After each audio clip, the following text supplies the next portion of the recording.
¿Qué tal? Buenas tardes, chicos. ¿Cómo les va? ¿Cómo andan? ¿Me escuchan bien ahí? Hola, profe, sí. Perfecto.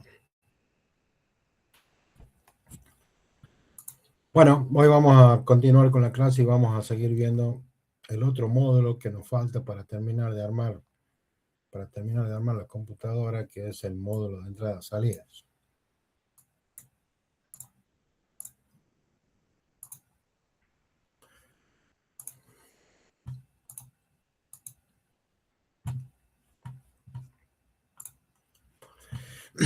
Esto que vemos acá en este diagrama esquemático, digamos, es una representación de lo que sería lo que nosotros llamamos una arquitectura clásica, como la arquitectura de von Neumann, ¿no?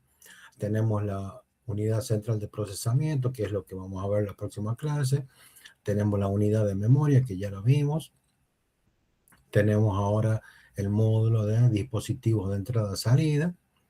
Y cada uno de esos módulos está sincronizado por el clock, digamos, que es lo que nos dice la frecuencia, digamos, de trabajo que tiene toda esta máquina digital y secuencial, ¿no? Eh,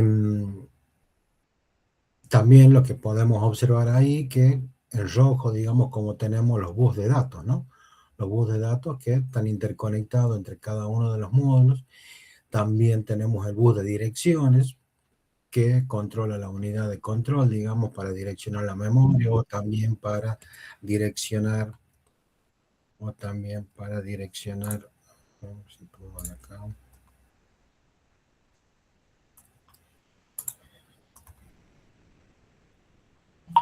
También para direccionar el módulo de entrada-salida, ¿no? Y algo que no está acá, digamos, es el bus de control, pero que también el bus de control es un bus que está interconectado entre cada uno de los tres módulos, digamos, y que la unidad de control precisamente utiliza para poder seleccionar cada uno de los módulos que necesitemos utilizar. Entonces, como les decía, en esta arquitectura de von Neumann ya vimos la parte de la memoria. Hoy vamos a ver el módulo de dispositivos de entrada-salida y más adelante vamos a ver la unidad de control y después vamos a ver cómo funciona toda esta arquitectura.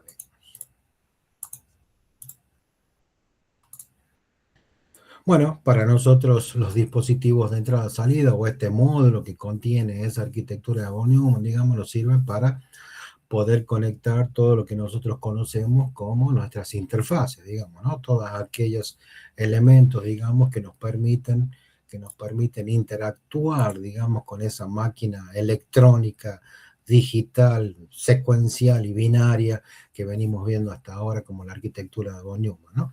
Todos estos elementos que nosotros los conocemos como interfaces, pues precisamente se llama así porque nos sirve de interfaces entre la parte humana, digamos, y la parte electrónica con la que está configurada esta arquitectura.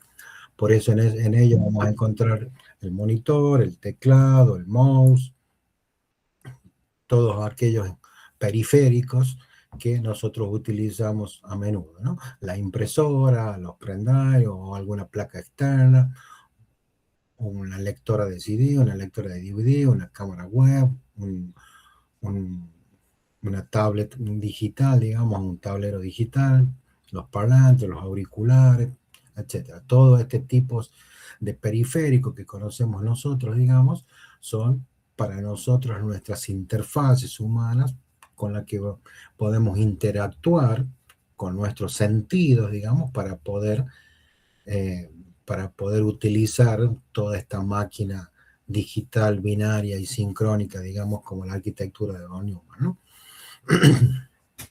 Evidentemente, vamos a tener que utilizar este módulo de entrada-salida para poder utilizar cada una de estas interfaces, cada una de estas interfaces. Cada una de estas interfaces, digamos, también tiene un bus de datos, digamos, estos periféricos envían datos hacia la CPU o envían datos hacia la placa madre o envían datos hacia la arquitectura y también el microprocesador puede escribir datos sobre estos periféricos. Por lo tanto, como veíamos anteriormente, digamos, toda la arquitectura también, o todo el módulo de entrada-salida también está conectado, digamos, con el bus de datos, el bus de dirección y el bus de control, digamos, para poder interactuar con el microprocesador, para que el microprocesador pueda recibir datos de los periféricos o también que el microprocesador pueda enviar datos a esos periféricos que nosotros tenemos de forma exterior a, digamos, a, a nuestra arquitectura, ¿no? Y para ello, físicamente, la placa madre pues utiliza conectores, digamos, que están estandarizados y que podemos identificar, algunos conectores, digamos, que podemos identificar en esta imagen que tenemos acá, que son donde nosotros vamos a conectar, donde vamos a enchufar nuestros periféricos, digamos, para que tengamos esa conexión física entre los periféricos y nuestra arquitectura electrónica, ¿no? Para eso vamos a utilizar estos puertos, digamos, que como pueden ver tienen distintas formas, distinta cantidad de conectores o distinta cantidad de pines, distintas formas, distintos colores, con la idea de que podamos identificarlo no solamente físicamente, sino también visualmente, qué tipo de conector es el que poseemos en la placa madre, ¿no? Bueno, esta es una imagen de una placa madre vieja, digamos, pero podemos identificar acá las conexiones para PS/2, digamos que eran estas redonditas que venían para los teclados. Hoy en día casi la mayoría de los periféricos vienen para conectar por puerto USB, ¿no? es un, es un medio físico, digamos, y un protocolo que se ha popularizado, digamos. Entonces hoy en día es muy común que cada uno de los periféricos que tengamos nosotros se conecten a través de un puerto USB, ¿no?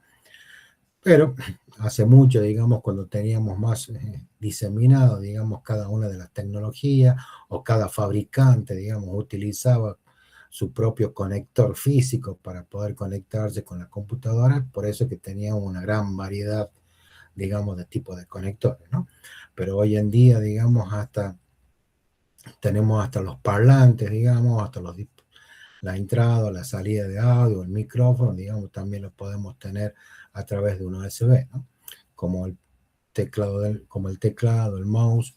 Bueno, acá tenemos un conector RJ45, digamos, para conectar el cable de red, para tener internet. Acá teníamos un puerto paralelo, que por lo general se utilizaban para impresoras, estas impresoras matriz de punta que venían antes, se utilizaban estos puertos paralelos. El puerto serie, digamos, que era un DB9, este es un DB25, digamos, un DB25 es DB por la forma física que tiene y 25 por la cantidad de pines que tiene, ¿no? Y este es un DB25 hembra, digamos, y este es un DB9 macho, digamos, ¿no? Es DB por la forma que tiene, digamos, 9 por la cantidad de pines que tiene y macho porque tiene los pendorchitos, digamos, que están saliendo de ese conector. A diferencia del puerto VGA, que era un DB15. Era un DB15, DB por la forma, 15 por la cantidad de conectores que tenía y 15 por la cantidad de conexiones que tenía y hembra, digamos, porque tenía el orificio, digamos, para conectar el cable DB15 macho que traían los monitores viejos, digamos, ¿no? Este es un puerto de juego, digamos que algunos joysticks de hace mucho tiempo, digamos, traían este tipo también. Este era un conector de DB, digamos, no sé cuánto es, 2, 4, 6, 8, 10, 12, un DB13. Un DB13 también, algunos joysticks viejos, digamos, traían ese tipo de conectores para poder conectarse físicamente a la placa madre, digamos, que tenemos nosotros acá, y sobre esa placa madre es donde tenemos nuestra electrónica, digamos, ¿no? Nuestra máquina digital, binaria y sincrónica. Por lo tanto, todos estos periféricos que veíamos recién, vamos a conectarnos a nuestra electrónica a través de todos estos conectores físicos, digamos, para poder tener la comunicación, con nuestra arquitectura, ¿no? Ahora bien, vamos a ver cómo funciona esto, digamos. Este es el módulo de entrada-salida, está acá hecho un zoom, digamos, pero observen cómo acá en azul tenemos el bus de datos. Ese bus de datos está conectado con el módulo del procesador y con el módulo de la memoria, ¿no? Entonces, de este lado, digamos acá, la interfaz externa con el periférico serían todos los conectores físicos, este que nosotros veíamos acá, ¿no? Y acá, ya en la placa madre, digamos, en la electrónica, en las pistas de la placa madre, tendríamos nuestras conexiones físicas, digamos, con nuestro bus de datos, ¿no? No, acá no está dibujado, digamos, pero como lo vimos recién, acá también está conectado en el módulo de entrada y salida también el bus de direcciones y el bus de control. ¿Para qué nos sirve? Veamos para qué sirve el bus de datos, digamos. Todos los datos, recuerden que los periféricos envían datos y reciben datos. Entonces, todos los datos que son enviados o recibidos por los periféricos se vienen por acá y acá pasan, digamos, al bus de datos del sistema para poder llegar a la memoria o al procesador. Pero el bus de direcciones nos permite direccionar qué qué periférico vamos a leer o qué periférico vamos a escribir, digamos, ¿no? Y en el bus de control, digamos, el bus de control también nos sirve, así como en la memoria nos permitía habilitar la memoria para escritura o habilitar la memoria para lectura. Acá también el módulo de entrada-salida va a ser habilitado por el bus de control, que es controlado por la unidad de control que tenemos acá en el módulo del microprocesador.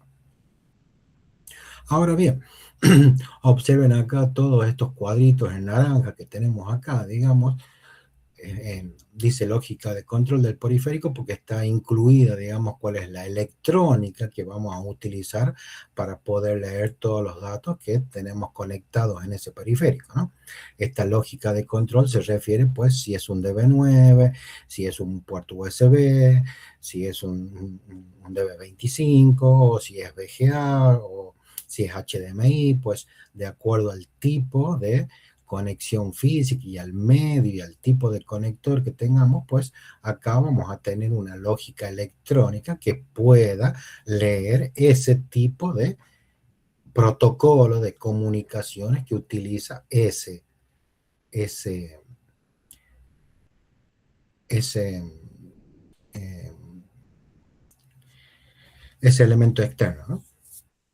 Y acá también observen cómo en las líneas de control tenemos un decodificador, así como hacíamos con la memoria, utilizamos en la memoria un decodificador para poder direccionar una memoria. Acá también utilizamos un decodificador, digamos, para poder direccionar qué periférico o qué puerto queremos leer o qué puerto queremos escribir.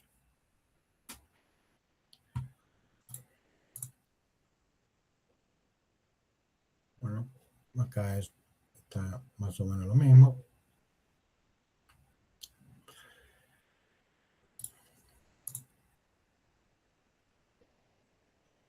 Bueno, acá están dibujados los tres buses, ¿no? Cómo intervienen, digamos, los tres buses de dirección, de datos y control, y están permanentemente, digamos, interconectados para poder obtener la lectura de los datos o para poder escribir datos desde el procesador hacia los periféricos.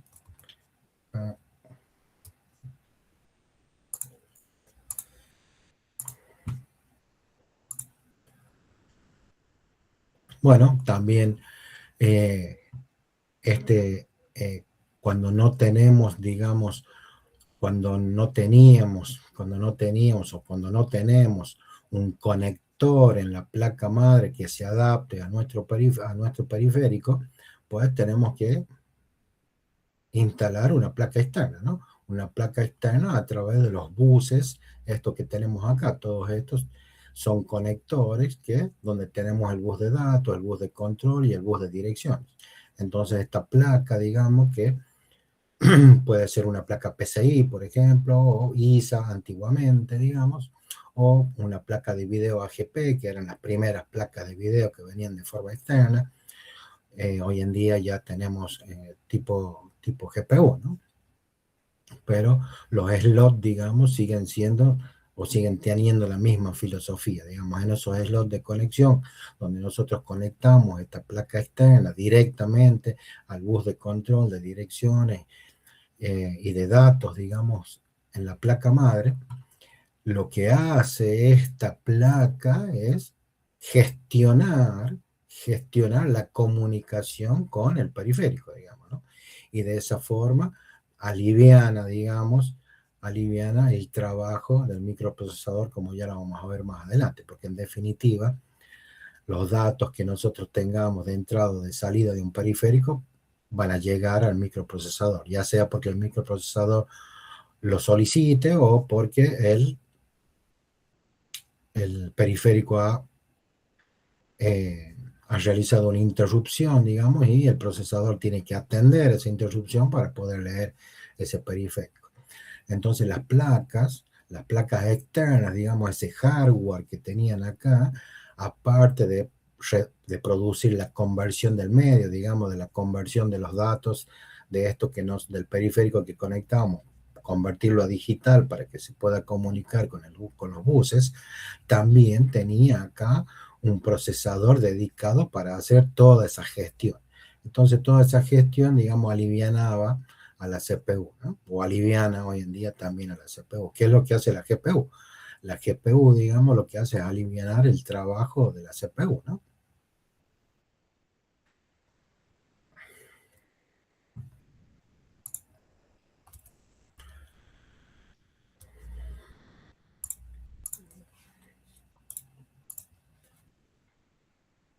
Bien, ya vamos a volver acá.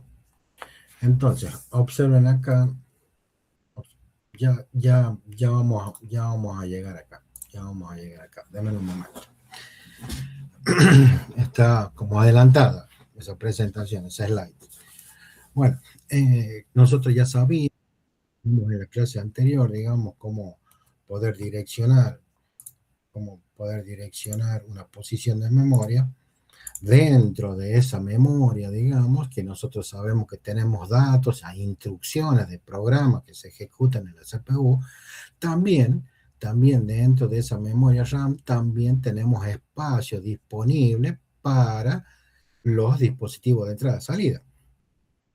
Entonces, cuando nosotros escribimos en el teclado, movemos el mouse o está enviando información al monitor o al disco duro, digamos, cada uno de esos periféricos tiene asignado una determinada posición de memoria, en la memoria principal de toda esta arquitectura.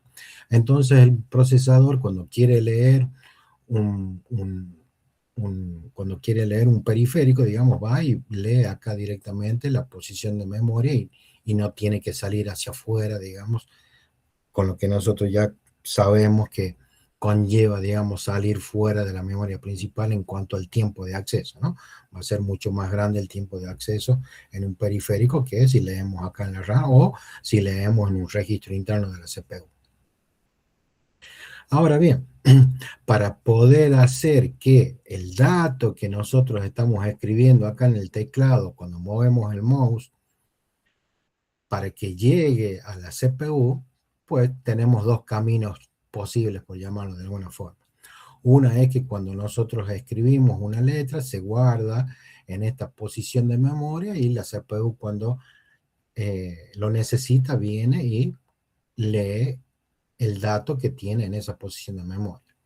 Y la otra es que se produzca una interrupción. Nosotros, no sé si les ha pasado, digamos, para parar un programa que está corriendo, que está compilando, o en la línea de comando, digamos, uno aprieta control C o control X o control Z o control Q para terminar un proceso repentinamente, lo que está haciendo ahí es generar una interrupción de hardware a través de una combinación de teclas en el teclado. Entonces ahí cuando nosotros generamos una interrupción, esa interrupción llega como una petición a la CPU tiene que dejar de hacer lo que estaba haciendo para poder atender esa interrupción generada y leer el dato de qué es lo que pasó, por qué se genera esa interrupción, y una vez que ha atendido y ha finalizado esa interrupción, puede seguir corriendo el programa que estaba leyendo ahí, digamos. Otro tipo de posibilidad que tenemos, otro tipo de posibilidad que tenemos, eh, bueno, antes de pasar al otro tipo de posibilidad, veamos un poquito también, un poco más profundo acá, cómo se realiza toda esa procesación, todo ese procesamiento de la información, digamos. Tiene que haber, tiene esta transferencia, digamos, de datos, esta transferencia de datos es el que realiza el periférico, digamos, a el procesador, ¿no? Pero para que eso suceda, digamos, tenemos que lograr una sincronización. Esa sincronización la realiza la unidad de control a través del bus de control, a través del bus de direcciones, y recién que se ha podido habilitar el módulo, que se ha seleccionado cuál es el periférico que quiere enviar un dato, digamos, recién se produce el intercambio del dato, ¿no? Y la finalización de operación de ese dato, digamos, que ha sido entregado por el periférico, pues puede guardarse en una posición de memoria o puede guardarse en un registro del microprocesador. De la misma forma, cuando el microprocesador quiere enviar un dato a un periférico, por ejemplo, cuando nosotros mandamos a imprimir desde el Word a la impresora, digamos. Entonces ahí también nosotros ya tenemos el archivo de Word y le decimos a la arquitectura de von Neumann, queremos enviar todos estos datos, digamos, a ese periférico. Entonces el procesador lo que hace a esa información, primero tiene que contenerla, esa información, saber cuál es la información que tenemos que enviar, tenemos que sincronizar el bloque de entrada-salida, o sea que tenemos que seleccionar el bloque de entrada-salida, después tenemos que seleccionar cuál es la interfaz de salida que vamos a utilizar para esa impresora, y recién, una vez que está todo sincronizado, recién el procesador envía los datos al puerto, digamos, ¿no? Y el puerto también, a la finalización de esa tarea, digamos, le avisa al procesador, listo, hemos terminado de imprimir, ¿no? Entonces, toda una secuencia, digamos, que tenemos que hacer para asegurar, digamos, que el dato no se pierda, digamos, en ese camino que hace desde el periférico hacia la CPU o desde la CPU hacia el periférico. Entonces, una forma de asegurar ese camino es cumplir cada uno de estos pasos que podemos observar acá. Ahora bien,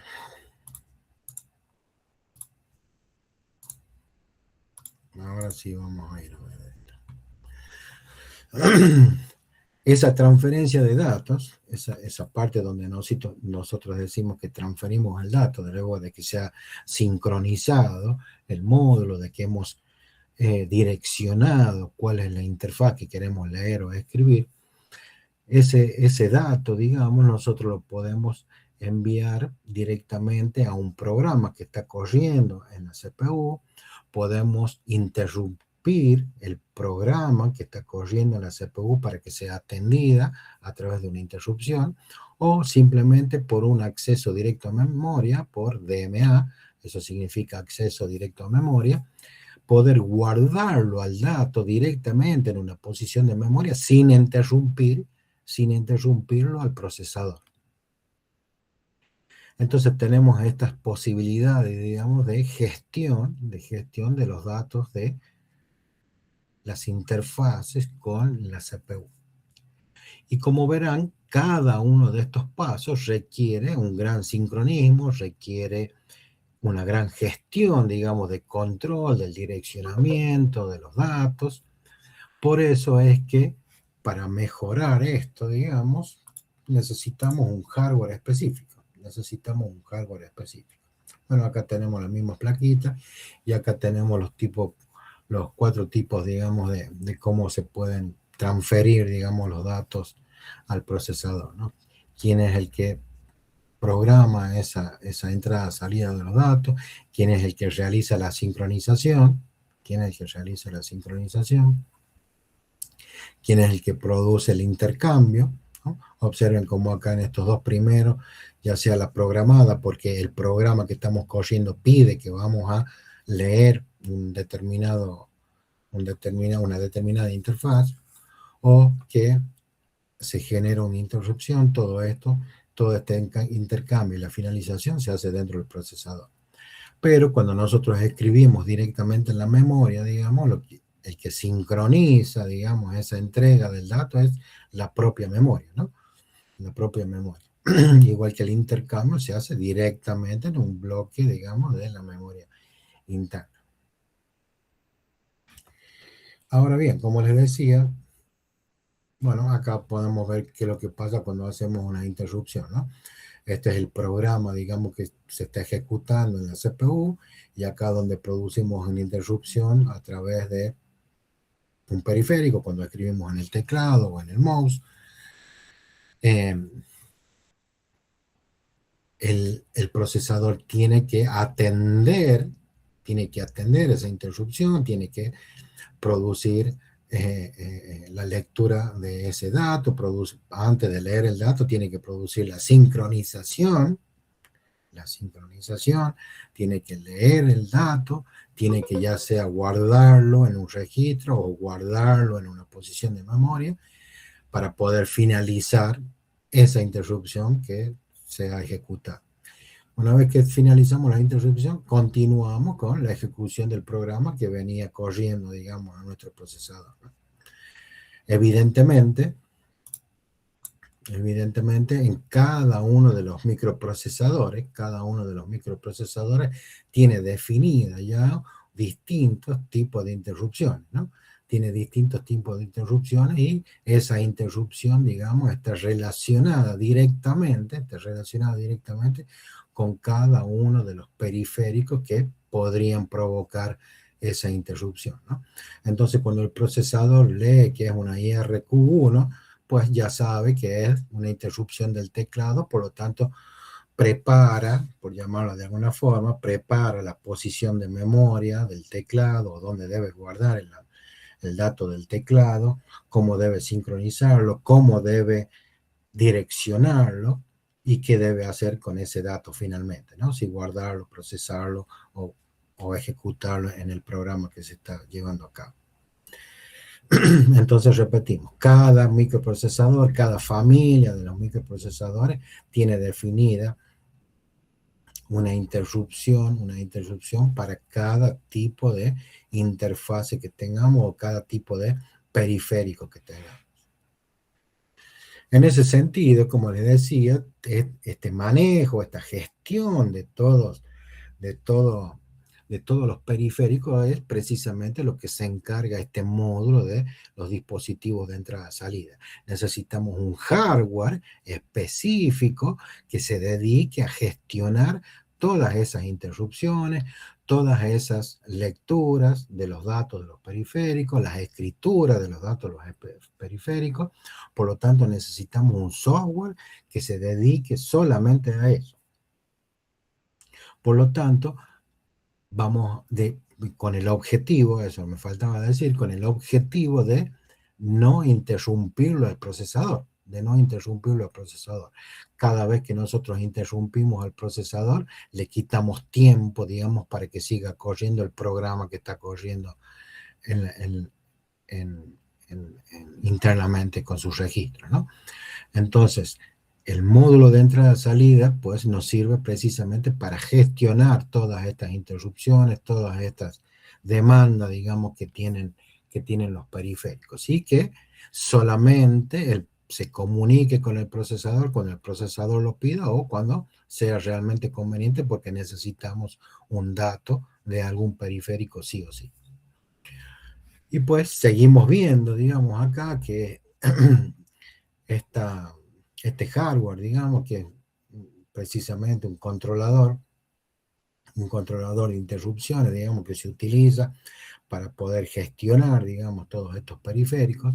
Podemos observar cómo se pueden colocar en cascadas, digamos, acá manejan 8 interrupciones nada más, pero se puede poner varios interruptores, varios controladores, digamos, en cascada para poder controlar más interrupciones de más periféricos, ¿no?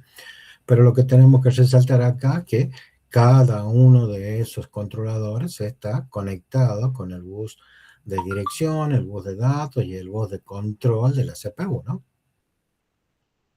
Y también esos controladores pueden estar en la misma placa madre, o también están en las placas estas externas que nosotros colocamos en los bus PCI o en los bus ISA o en los micro PCI, mini PCI. También cada una de esas placas, lo que tiene internamente ese hardware, también es un gestionador, digamos, de los datos de ese periférico, de las interrupciones de ese periférico, para que solamente se comunique con el procesador cuando sea necesario. Ahora bien, tenemos otra problemática. Bueno, este es un esquema en bloque, digamos, un esquema en bloque de este controlador, ¿no? De este controlador de interrupciones, digamos. Esto es lo que la diferencia, digamos, que tenemos con el acceso directo a memoria, ¿no? Nosotros cuando lo pide la CPU, digamos, al dato, cuando generamos una interrupción, digamos, el dato pasa por la controladora, pasa por la CPU y finalmente lo guardamos en la memoria RAM, ¿no?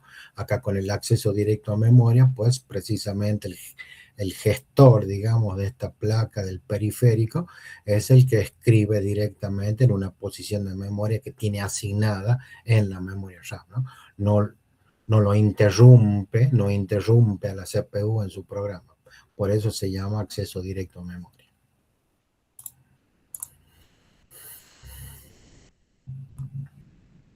Obviamente que, como les decía, al revés, la ventaja, digamos, la ventaja que tenemos con el acceso directo a memoria es que vamos a escribir directamente en una posición de memoria de la memoria RAM y no tenemos que estar molestándolo a la CPU, ¿no? Ahora bien, tenemos otra situación. Este es otro controlador también muy conocido, digamos, el 8237, que venía en la familia de los 8286, 386, 486. En definitiva, es un controlador de interrupciones para los periféricos. Tenemos un hardware dedicado para gestionar todos los periféricos. Y como para que se den una idea,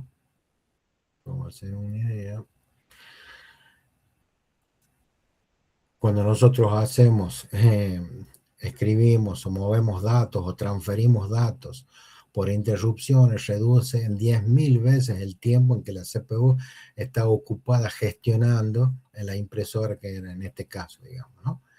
Entonces, la CPU, digamos, pierde 10.000 pasos de clock, digamos, por atender solamente un periférico. Entonces, por eso es que es tan importante el hardware de gestión de los dispositivos de entrada-salida. Y acá tenemos otro inconveniente. ¿Cuál es el otro inconveniente? Que el inconveniente que tenemos es que todos los periféricos, no todos los periféricos tienen la misma velocidad. La velocidad de transferencia de datos que tiene una GPU no es la misma transferencia de datos que tiene un puerto USB. Un puerto RS232 de un DB9 o un X25 de un DB25, la tasa de transferencia que tiene son 9.600 bits por segundo. y una GPU tiene gigabytes por segundo, ¿no? Es una diferencia, pero abismal, digamos, de una interfaz media analógica, digamos, con otra interfaz media digital, digamos, como la GPU, ¿no? Por lo tanto, tenemos que encontrar o deberíamos tener un gestionador, un controlador de periférico, digamos, para aquellos que tengan menores velocidades de transferencia y otro hardware, otro gestionador de controlador de periféricos, digamos, que tengan alta tasa de transferencia. Y por eso es que se inventaron los chipsets. Estos chipsets, digamos, que nosotros nombramos en nuestro, en nuestro, en nuestro rubro informático, por llamarlo de alguna forma, digamos, estos chipsets son los controladores, son los gestionadores, digamos, de los periféricos, ¿no? Y así es que encontramos el puente norte y el puente sur. Son los dos chipsets que por lo general traen la CPU. Vamos a verlo acá para verlo más fácil. Acá observen esta placa madre, digamos.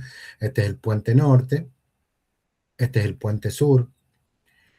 Observen cómo el puente norte está muy cerquita acá del slot del microprocesador.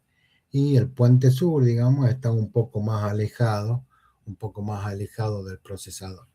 Pero también está más cerca, digamos, de todos los slots donde nosotros podemos conectar placas. La memoria RAM también como está cerca del procesador.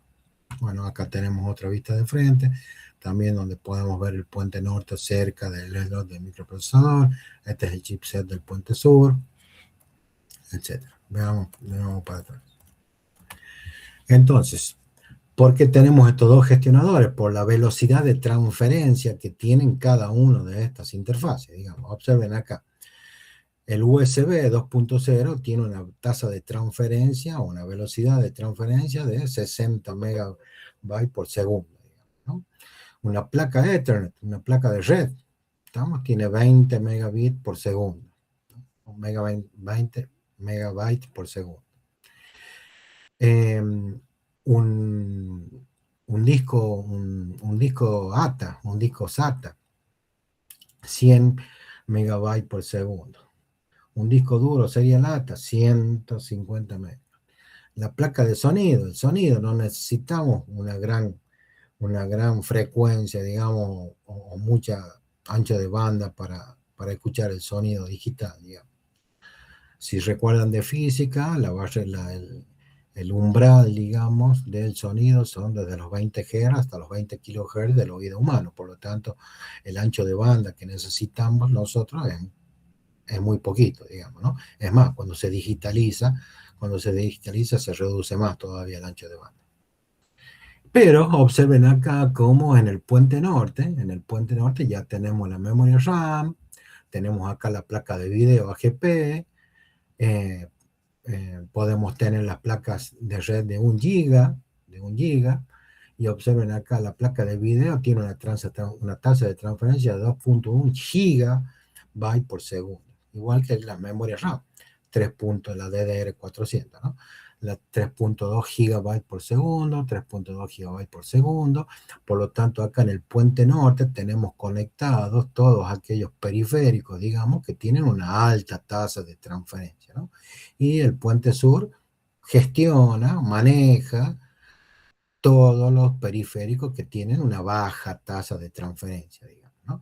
Y obviamente, para que esto pueda llegar al microprocesador, pues el puente norte tiene que estar conectado con el puente sur, tiene que estar conectado con el puente norte, y el puente norte por eso es que está cerquita del procesador físicamente en la placa madre, digamos, que acá donde tenemos la mayor tasa de transferencia. Entonces, no tenemos que tener un largo camino físico dentro de la placa madre. Tiene que estar lo más cerca posible, digamos, del bus de datos del procesador, ¿no? Entonces, observen acá cómo tenemos 604 gigabytes por segundo de tasa de transferencia entre el puente norte y el procesador. Bueno, acá tenemos otro ejemplo, digamos, pero observen cómo la estructura, digamos, se mantiene, ¿no? Acá tenemos todos aquellos periféricos, digamos, que tienen una baja tasa de transferencia. En el puente norte, digamos, está cerca del procesador. Acá también podemos tener slot PCI Express, digamos, que estén conectados al puente norte. También tenemos PCI Express que pueden estar conectados en el puente sur. Bueno, acá ya tenemos una placa de video de verdad, digamos, ¿no? Que soporta HDMI, por lo tanto la tasa de transferencia es mucho mayor. Acá la tenemos un poco más gráfica, digamos, ¿no? Pero básicamente es lo mismo, ¿no? Por eso es lo que tenemos en los chipsets, digamos, de las placas madre, ¿no? Son los, son los módulos estos de entrada-salida que gestionan todos los periféricos que nosotros conectamos a nuestra CPU. Acá podemos ver una Apple I, acá tenemos el microprocesador, fuente de alimentación, memorias, todo esto son memoria y lógica. En esa época todavía el microcontrolador, digamos, era chiquito, por llamarlo de alguna forma, en capacidad, por lo tanto necesitábamos mucha lógica cableada todavía para poder hacer funciones. Acá tenemos la controladora del disco duro o la controladora de la disquetera. Acá podemos ver también en una Apple I todas las placas externas, digamos, que teníamos en los slots. Venía una placa para la disquetera, una placa para el disco duro, una placa para como interfaz, digamos, de los juegos, o para la impresora, o para un teclado, un mouse. Estos ya son algo más moderno, digamos, pero la idea es que puedan observar, digamos, cómo tenemos los dos chipsets acá, cómo están cerca del microprocesador, cómo tenemos los distintos tipos de slot. Digamos, acá tenemos para las memorias, el slot ISA, acá en PCI ya. Acá también tenemos algunos ejemplos, digamos, de cómo eran las placas antes, ¿no? Placas controladoras comunes que hoy en día ya vienen integradas en la placa madre, digamos. Antiguamente era una placa externa que se dedicaba, tenía un hardware dedicado para gestionar esos dispositivos.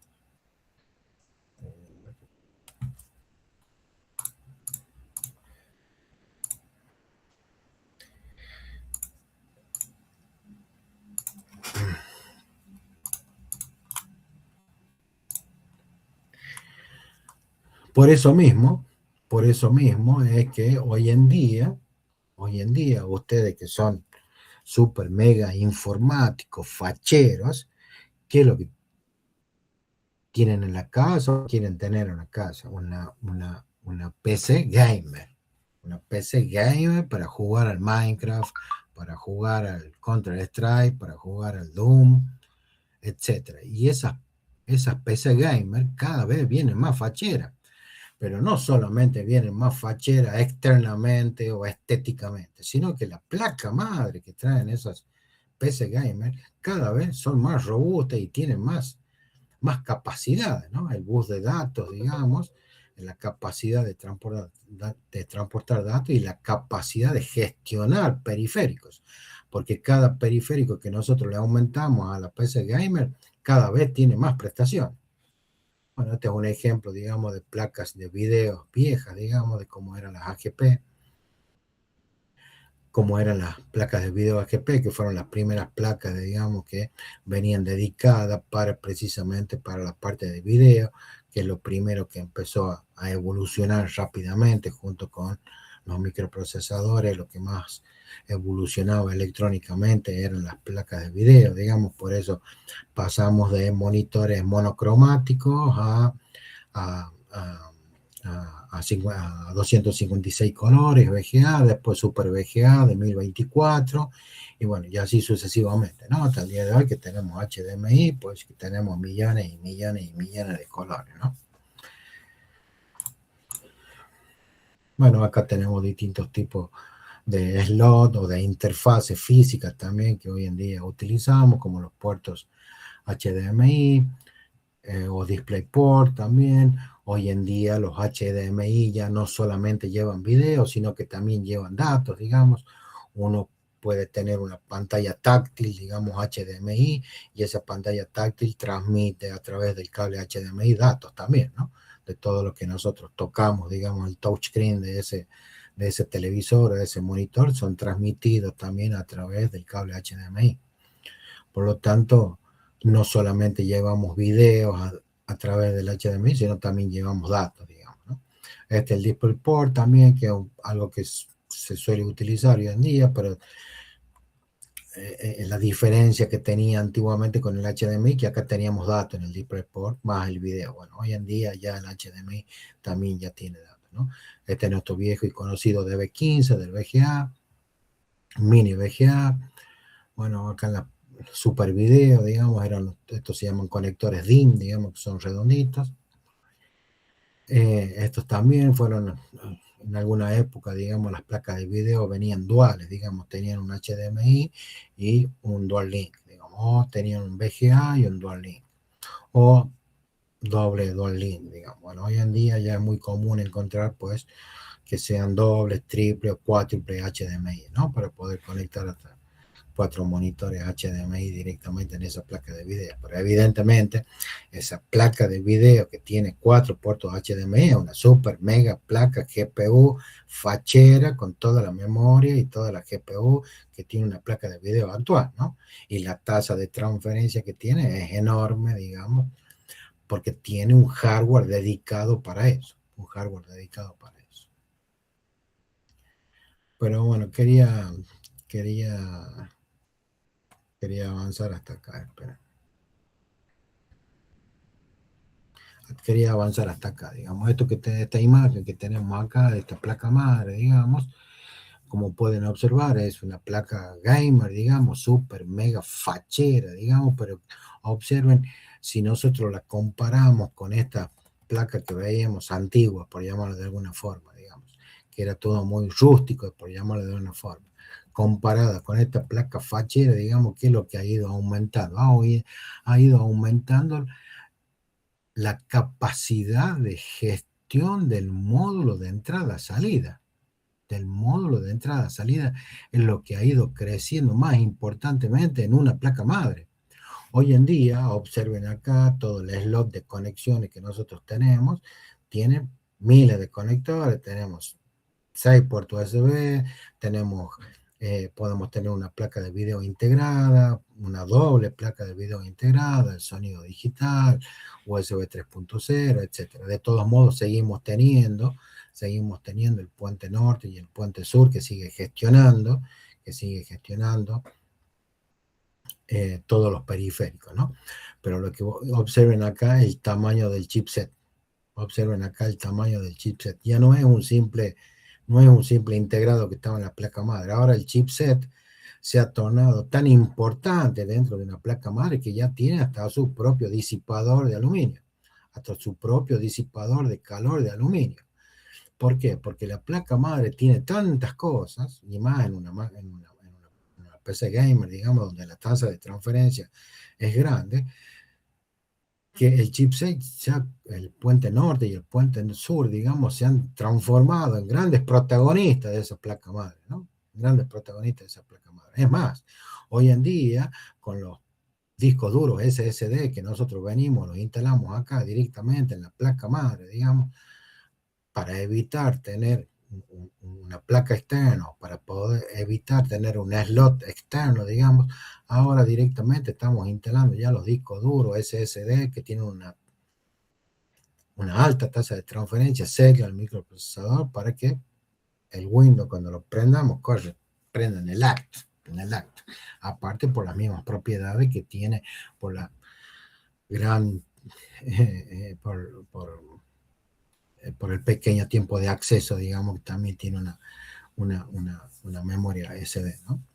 En definitiva, lo que quiero mostrarles, digamos, que este módulo que comenzamos a ver primitivamente, digamos, en esta arquitectura de von Neumann, cómo ha ido tomando protagonismo a través de los años, porque cada vez aumenta más la capacidad de transferencia de datos de los periféricos que podemos conectar a nuestra placa madre. Entonces, por eso es que una placa madre gamer, digamos, tiene toda esta parafernalia, digamos, más allá de que son hermosas, de que son muy facheras, digamos, pero es también para poder contener los chipsets, ese chipset que ahora necesita disipar calor ya. Estamos que toda esta parte de los, observen acá como toda la parte de los conectores de la placa madre también tiene su propio disipador, tiene acá, podría tener su propio cooler también, por eso es tan importante, digamos, la refrigeración en las PC Game, ¿no? Entonces, en definitiva, digamos, por eso el protagonismo y la importancia de este módulo que vimos hoy, el módulo de entrada-salida, dentro de esta arquitectura de von Neumann que estamos viendo. Estoy tratando de acordar si no me olvido de más nada. Creo que no. No sé si tienen alguna pregunta, alguna consulta, algún comentario. ¿Ustedes arman PC Gamer? ¿Tienen PC Gamers?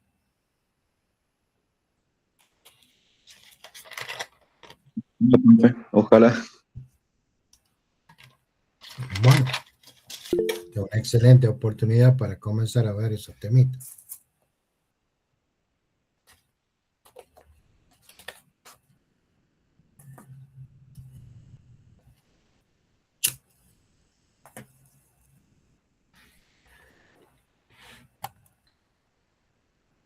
Creo que no teníamos más.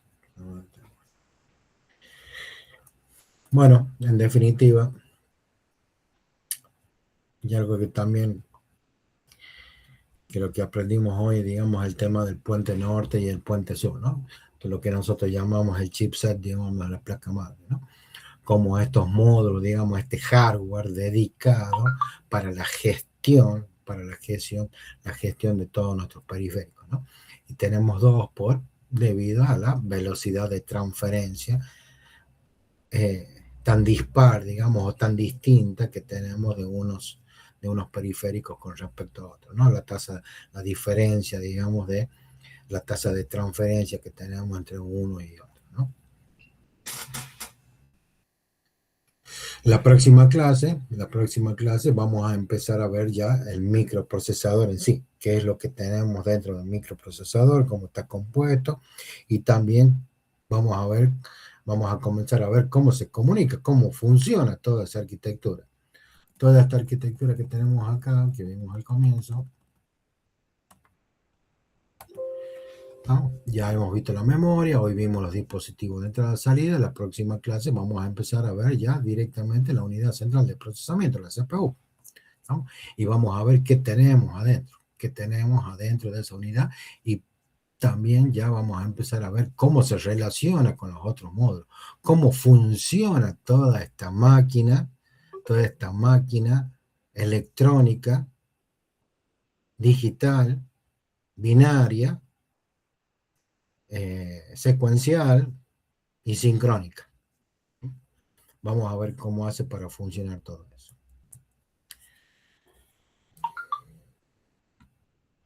La siguiente clase no es el parcial, sí, pero el parcial lo van a rendir con el profe Matías. Así que nosotros vamos a poder seguir avanzando con la teoría.